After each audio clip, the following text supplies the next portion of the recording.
So, we've all gotten pretty used to AI, right? It's our awesome co-pilot for brainstorming, our personal planner, you name it. But what if that core feature, its intense desire to be helpful, is actually its biggest weakness?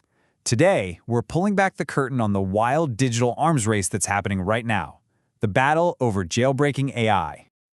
You've probably done this 100 times. You ask your AI something simple and helpful, and boom, you get a fantastic meal plan. This is AI in its happy place, working exactly like it's supposed to. It feels safe, useful, and trustworthy. But that's only half the story. And then there's this, a prompt that should just hit a brick wall. See, these AIs have all these safety protocols and ethical rules baked right in. But what if you could convince it or trick it into breaking its own rules? Well, that's where the trouble really starts. All right, let's dive right into this. AI's biggest side effect, the one nobody really asked for, when its helpful nature gets twisted into a weapon. You know, this quote from IBM just absolutely nails the paradox.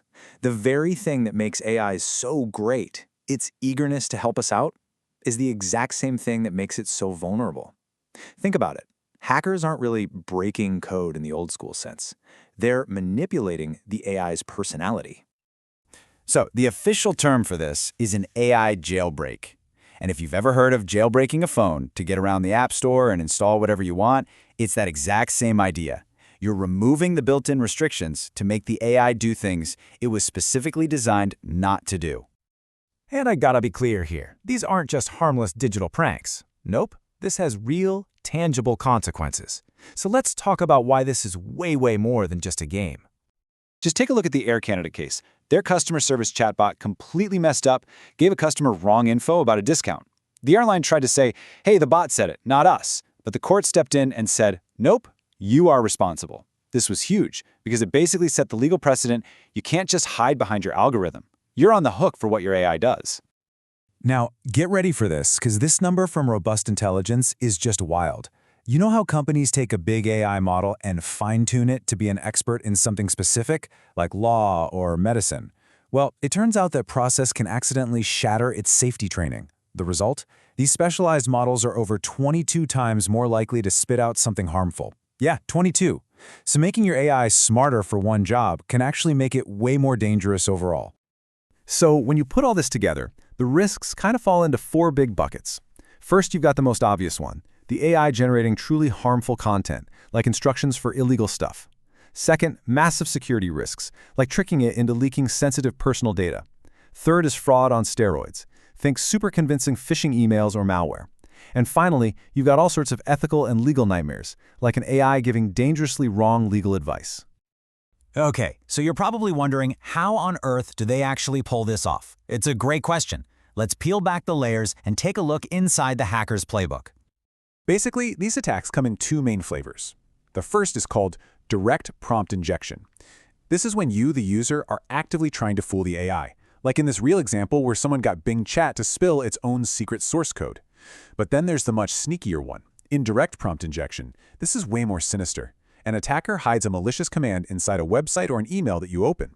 The AI processes it in the background, and suddenly it's acting on commands you never even saw.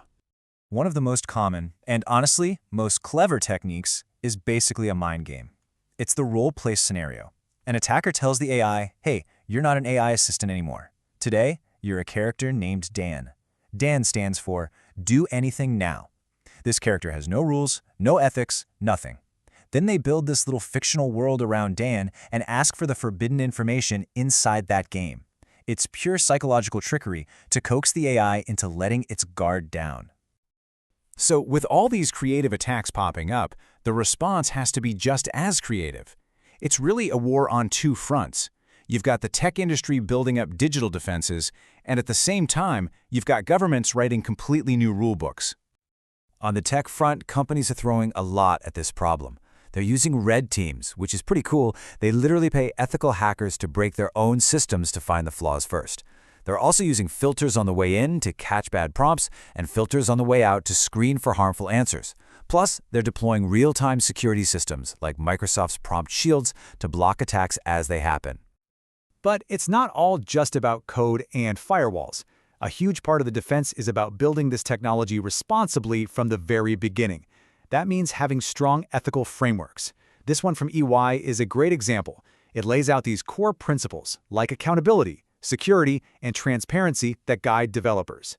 It's all about making sure responsibility is baked into the AI, not just bolted on at the end. Now let's talk about that second front, regulation. And the big one, the one everyone is watching, is the EU AI Act. And let's be super clear, this isn't just a friendly suggestion or a guideline. This is the world's first comprehensive, legally binding set of rules specifically for artificial intelligence. It is a total game changer. So how does it work? Well, the whole law is based on risk. They've sorted AI into 4 different buckets. At the very top, you have unacceptable risk AIs, things like government social scoring systems, and those are just flat out banned. Then you have high-risk systems, like AI used in hiring or loan applications, and those face incredibly strict rules. Below that is limited risk, like chatbots, which just have to be transparent and tell you they're an AI.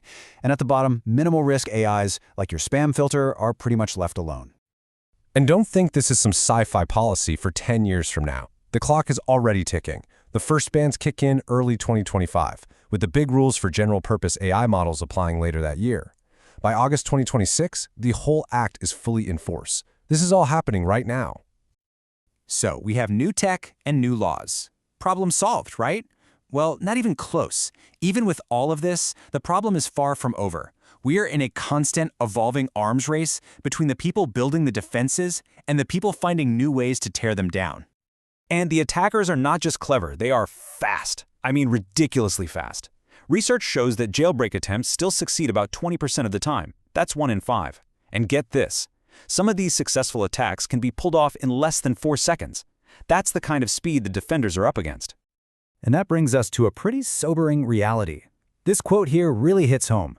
Some experts are now postulating that it might be impossible to completely fix the jailbreaking problem. Why? Because you're not patching a simple bug in the code. You're trying to patch a loophole in language and logic itself. And how do you even begin to do that?